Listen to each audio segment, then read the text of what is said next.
Welcome to the continuation of our interview series.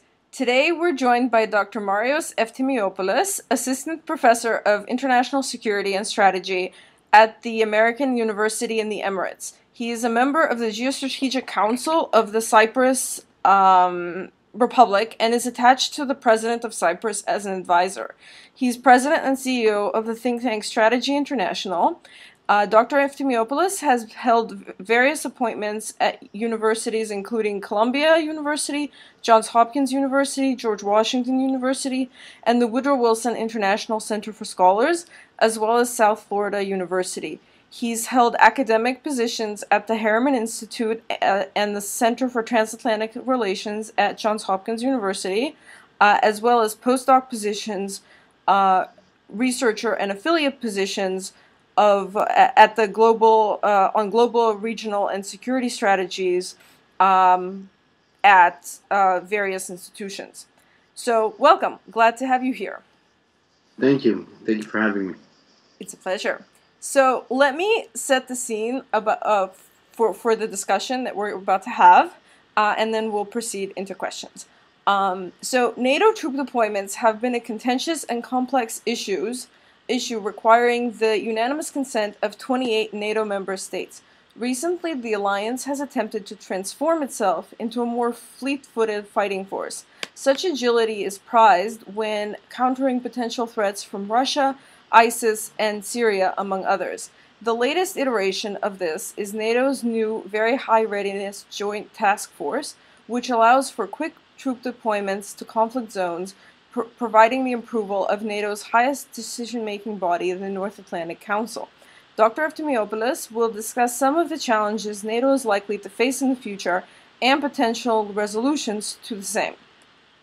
So, the first question sort of concerns Russia's reaction to increased NATO exercises in Eastern Europe. So, as you know, NATO has established 6 new command centers in Eastern Europe and has engaged in military exercises with easternmost NATO members. And the reason they've done this is to keep an eye on Russia and to reassure select NATO members of assistance in the event of a Russian aggression. However, even General Philip Breedlove, NATO's Allied Supreme Commander, has allowed that the efficacy of such training and support in deterring possible Russian aggression has, quote-unquote, yet to be determined. Further, a recent Pew public opinion survey found that the majority of respondents in Germany, France, and Italy are reluctant to use military force to defend other alliance members. So given all that, are such exercises worth Russia's wrath, as the Kremlin considers Eastern Europe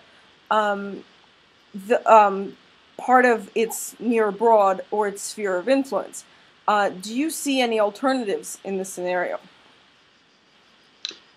I believe that NATO, from the moment that NATO decided to have a new strategic concept and the renewal of a new strategic concept, it was lacking from day one the reasoning for those changes. With events happening later on in the years, we're talking back to 2013 and 2014 in Crimea, and later on in South Ukraine, NATO has been reassured of its appointment as a security organization, not only in the Western Europe, but also to the Eastern Europe, which is now being called the European Union or the European continent of Western-made or Western-style democracies. That means that that NATO members share the common values, but also common insecurities. The reason why NATO now is approached by having new command centers is because we are now seeing an application of what we knew as initially as a strategic planning, then smart defense, and now we're going to the smart exercise that may or may not lead to offensive measures. But then again, if NATO is to remain as a security firm, as a security alliance, NATO needs to be aligned with the necessities of keeping its people, first of all, safe, and then on its outer borders, stable. And for that reason, considering the fact that politicians, Western politicians, now consider Russia as a threat, although NATO was claiming that Russia is not a threat. Now we're turning back to history and we're saying that NATO is all about making sure that Russia is kept away from the European area, European neighborhood, a neighborhood that needs to be stable and suddenly needs to be developed. So you had mentioned the need to for NATO, for easternmost NATO members to feel more secure, and going off of that, so NATO has recently approved plans to increase the NATO response force from 13,000 to 30 or 40,000 troops. And so the question is, how do you think this change should be perceived? Do you think that NATO members, citizens of NATO member states will feel more secure? Also, how do you think this should be received in Washington, in Moscow? Do you think it's a symbolic gesture, or is this new figure of 40,000 troops a sufficient number of military force to repel any potential aggression from Russia or elsewhere? The idea of the NRF is not a new one. Okay, the idea of the NRF has been in existence long before the NATO strategic planning, but it came to existence after the new NATO strategic concept. Now, the problem with the NRF was that it was a matter of tactical preparation rather than objectives to be met. Objectives were met always, and will continue to be always met. They will still continue to meet the objectives in terms of training, in terms of planning. But in terms of tactical advice, or where are you going, who's the threat, where are you claiming, what are the threats in terms of operations, what are the insecurities that NATO countries can face or will face, is a totally different matter. The NRF, the initial NRF was meant to start as 30,000, but then they lowered it down to 12 and 13,000. And now they raise it up again on 30,000 because they now believe that raising the standards, which means getting more prepared, more technologically advanced, more agile, more prepared, would actually means that NATO would be ready to get involved into areas either inside NATO area or outside NATO area. That does not entirely mean that any NATO operation can be successful. Right. Until this very moment, there are only two operations that have been successful in terms of NATO. One is Kosovo 1999, and the other one is the no-fly zone in Libya. These were the fully completed operational tactics of NATO, which actually were also the lessons learned with which NATO can now proceed into operation preparation, which means safe fly zone, a no-fly zone for non-military planes, escorting civilians outside the danger zone, and at the same time making sure that you actually win this fight or this battle or even the war if that is necessary. What the 30,000 troops means is that the 30,000 troops will be able to be deployed individually and remain there for at least a month with no communication with the outside world. And that is a success, because the initial NRF was meant to go on outside operations. The 13,000 were meant to go on outside operations with no connection. And now the interesting thing is that 30,000 are going to go outside with no connection with the outside world and no communication. And that's a success by, as an exercise or as an idea or as an operation, tactical preparation. But that does not entirely mean that you're going to win the war, because in a war, you need to have not only the mentality and the preparedness, the physical and the ethical preparedness, but also the evidence that will show you the way on how to win the battle. And I am not sure that what is happening right now in the eastern parts of the European continent will actually end quite soon, and I don't think it should end by escalating moves and with which NATO should move eastwards or northern or southern or things like that. I believe that the case of Russia is not the exact same case with Islamic State. I believe that the Islamic State is a much bigger threat. There is evidence of cooperation between the UK and Russia, for example, against terrorism. There's also an agreement with Russia and the United States against Islamic terrorists and stuff like that. But then again, we see that the interest of the West and the East, if East is Russia, are being, the people, there are people that are trying to project this. And that you can actually see it when you combine issues with what's going on with Iran. You see that there is a fast track. They're trying to get, a solution on something that will ease up the cases being built up right now. Another thing is the Arab Peninsula, where you see that even Russia now has direct ties with Saudi Arabia, or Russia now has direct ties with the United Arab Emirates, for example, Qatar. And the same thing applies with the United States, that has been long there and engaged, like was the UK.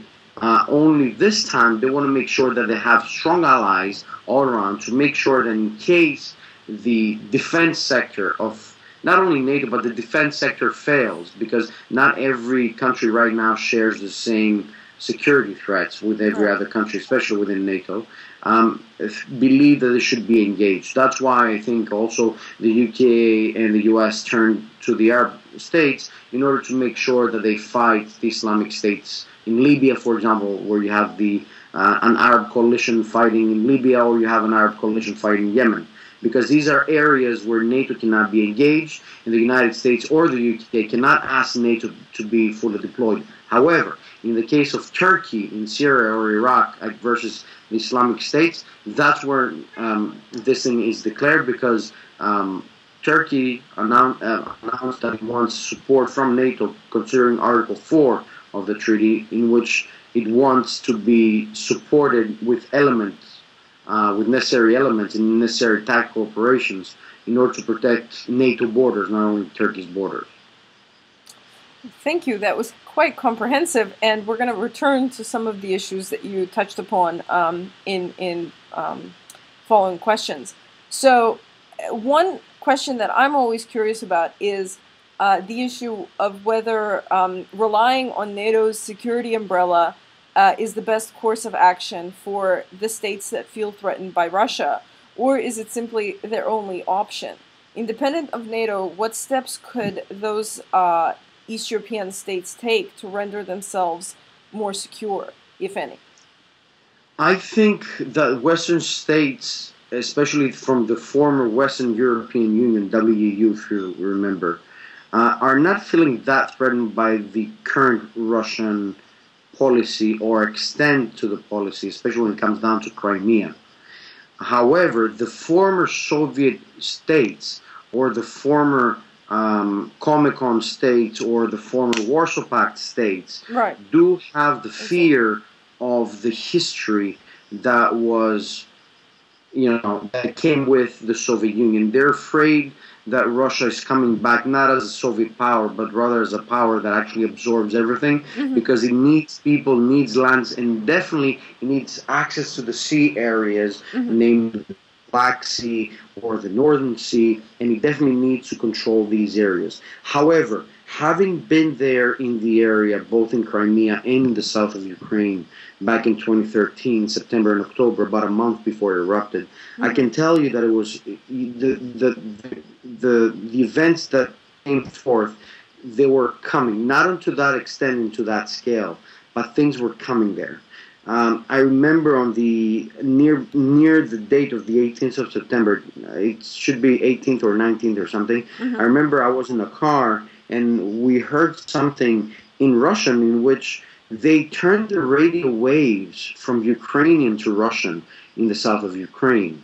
And the reason why these areas, and that was amazing, that was amazing. I was there. It's like a harbinger of things to come. And I think the reason why this happened is because Ukraine, the Western Ukraine, never made sure that Eastern Ukraine is safe, sound, and secure and developed in the way that they wanted it.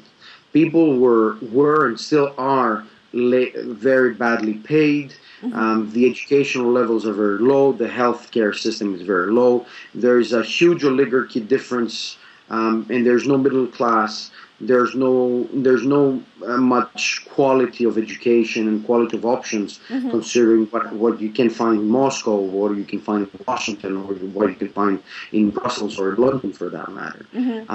And I think that was one of the reasons why Russia infiltrated quite easily into making sure that these people not actually fight for them, but rather revolt for them.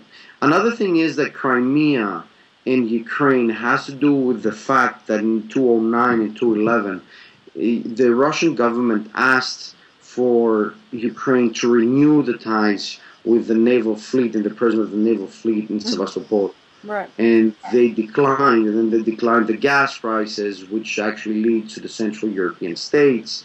And Poland was directly involved, and Germany was directly involved in some of that. And these countries in the Western European hemisphere want to make sure that their trade agreements are satisfied and that their prices are satisfied, and they don't want to have neighbors that are not stable or they're not well developed enough to just have a negotiation agreement.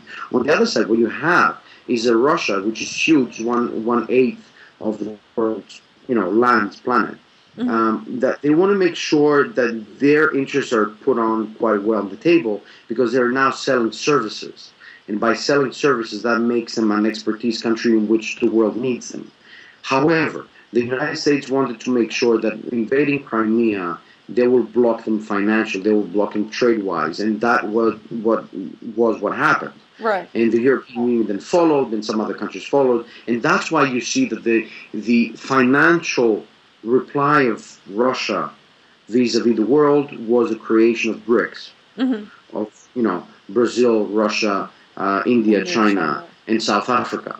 And that by itself is a counterfeit to the economic situation happening in the economic changes happening in the European and the U.S. Canada area, the Atlantic area, the Euro-Atlantic area. And I think that is a big fear on where we're going or not. Whether this is going to escalate or should de-escalate, I believe it should de-escalate. I believe that at some point Russia will have to speak with the EU, and the EU will speak with Russia directly or indirectly. They will speak with the US. They're already doing some issues when it comes down to security. But in fact, as long as Russia does not stop and is not willing to stop, the more the European powers and NATO power is going to react according to what the moves of the Russians are. The problem is, and the question is when is NATO going to react long before Russia or any other country reacts? Because Russia may not be the biggest threat right now. The biggest threat may be unorganized terrorist groups which can terrorize the people within and outside their own nation states. And that's a very big question of what NATO is going to do. That's a big threat. What are you going to do about homegrown terrorism? What are you going to do about offshore terrorism? What are you going to do about piracy, which is directly linked with terrorist acts, namely in the Yemen area, Yemen-Somali area, in the Indian Ocean, in the Red Sea? What are you going to do about that? What are you going to do about the interests of freedom of goods transferring from one side to the other? What are you going to do about energy security? What are you going to do about the Black Sea and the questions that have been raised about the Montreal agreements and about some other agreements around the Black Sea? What are you going to do about the exclusive economic zone of every country, and how NATO is satisfied about its own needs, and how nation states of NATO satisfy their national interests vis-a-vis NATO, which is actually a burden sharing feeling of making sure to remain in that organization. Because right now, what you have at NATO is you have a 2 or 3 different trains passing through NATO all the time. You have those that can do it, those that are willing to do it, and those that are willing to do it but they're lacking the finances or they're lacking the political will to do it. So if NATO is to survive and if NATO is to develop, NATO should find a way where burden sharing can be approved, but also burden sharing by collective decision or individual decision, not to get involved, or get involved should be also approved. So the next question I have has to do with whether you believe or think that Russia's repeated claims that it's threatened by NATO are credible, and related whether you think that Russia's responses, like the increased military sorties that they've undertaken in the Baltics and in the Nordic countries, are a proportionate and fair response to what they perceive is a threat from NATO expansion or First of all, I enlargement. think. Right. Thank you for that question. First of all, I don't think that's a new thing. No, it's very The old. Estonia case 2007 with cybersecurity issues raised the first alarm. Right.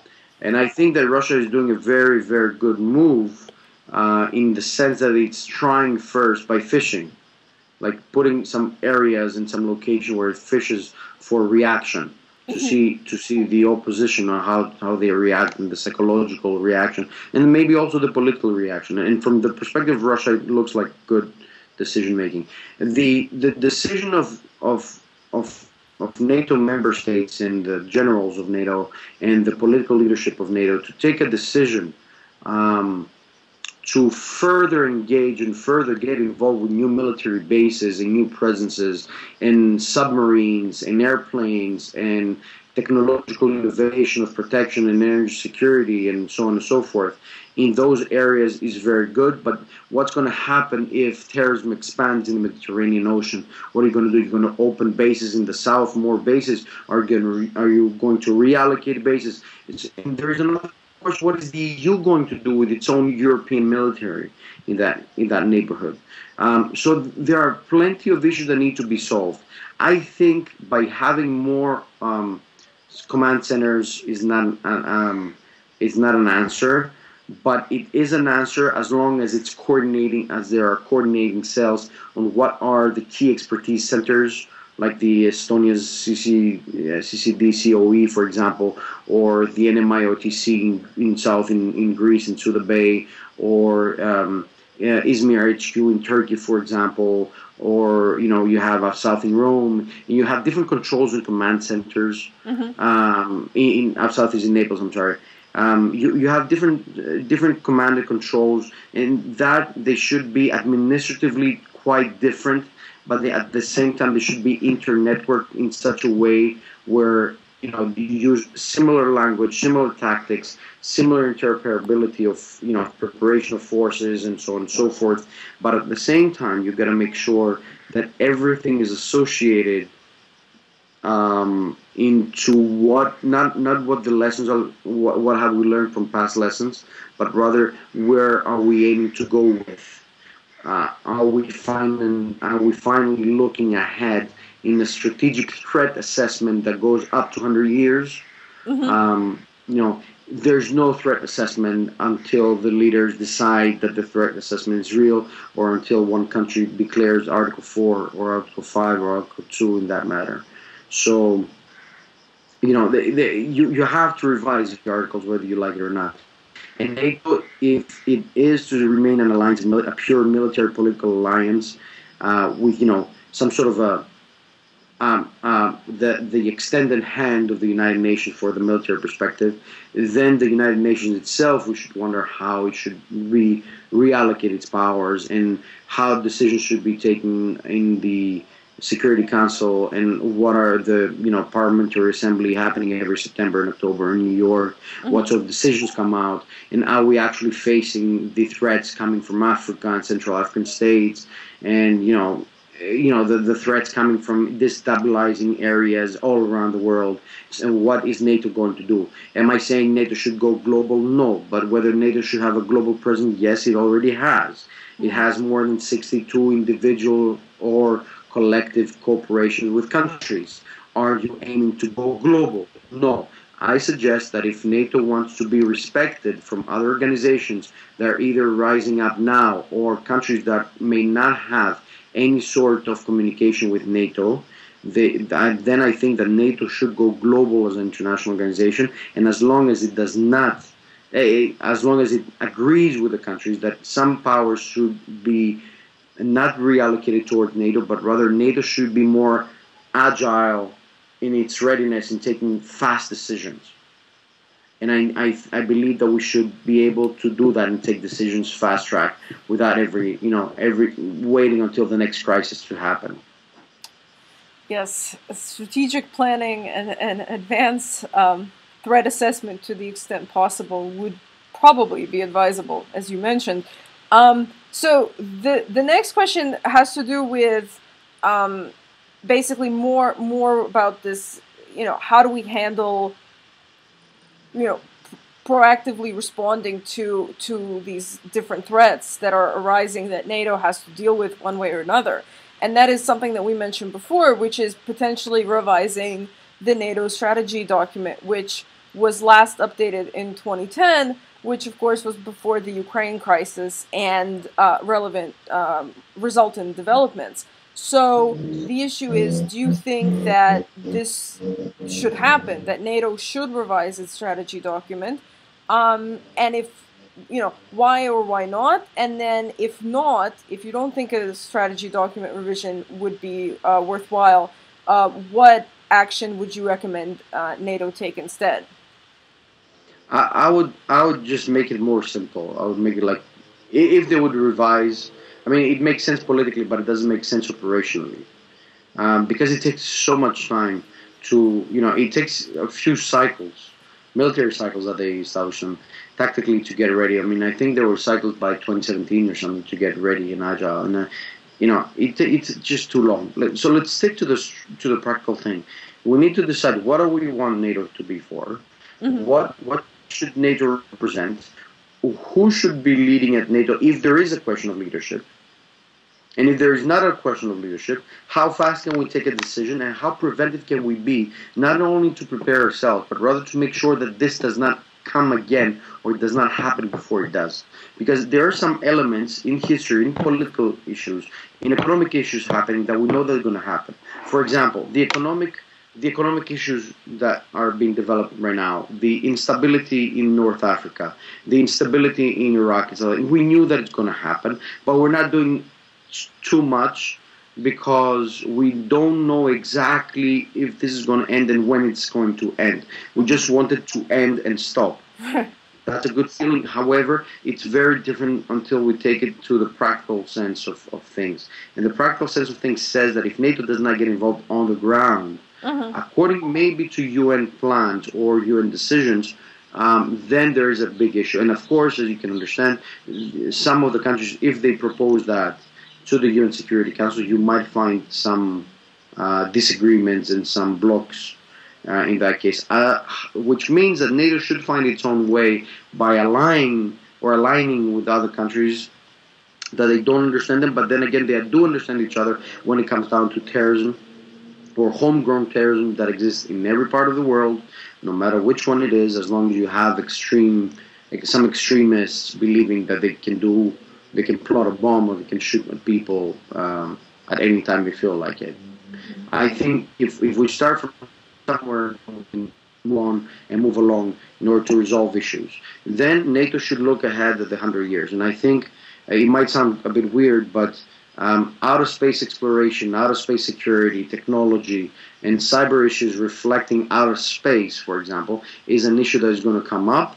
It's going to come up quite fast. There's a race on who's going to go first outside this planet. And in this case, maybe NATO can play a bigger role that can emphasize a new strategic planning, and that strategic planning can not only project security and stability, but it can also project long-term viability of NATO as an organization as it is. Sure. So the final question is sort of an open-ended one, and that is, what do you think is the most interesting and pertinent question posed by the deployment of NATO forces? And then how would you answer that question?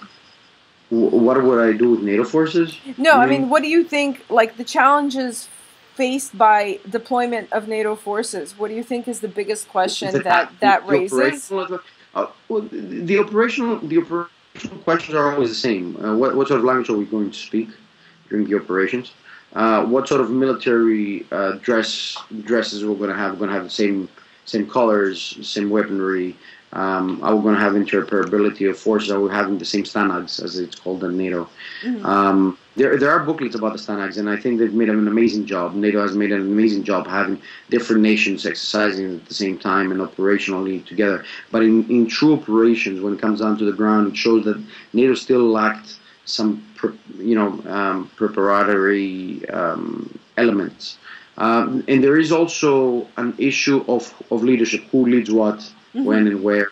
and how fast are decisions taken at NATO, and who, whether, for example, I don't know, I don't know, can a British follow a German? Can a Greek follow Turk, or Turk Greek, or this sort of thing when it comes down to operational tactics. But I think this is over and done, and I think they have no problem whatsoever. But we are not there yet, believing that NATO can work as a true organization for defense, rather than NATO being another political element where we show and stand for more for nationality, rather than being at NATO, rather than at NATO as a sole organization for defense. These are two different things, because until now we still wear a patch over nationality because we have to, obviously, but we when it comes out to NATO operations, especially outside our area of operations, we do feel and threat, and we do have different mentalities and understanding on whether we should go to war, at what level we should go to war, should we go and fight in Afghanistan, or should we not go and fight in Afghanistan, what elements and what many troops. And we've seen that the downfall of the operation in Afghanistan and the downgrading of forces in Afghanistan has so much to do by the fact that people understand differently, and the public opinion matters. And the way that media project things, whether good or bad, does actually matter. What did NATO do about making sure that there is a clear view on NATO operations? If it's not made already, then we need to make sure that it's much more clearer, and it needs to be much more updated every now and then. It needs to be much more open to the market needs, and the market needs want stability and development. So NATO should project itself in a strategic manner in order to project development, because development projects security, and security projects development by itself. Well, thank you for those insights. I think we have a lot to think about, and I know that NATO certainly does as well. Thank you for taking the time, and we look forward to potentially having you as a guest in the future. Thank you. It will be my pleasure. Thank you very much. Thank you.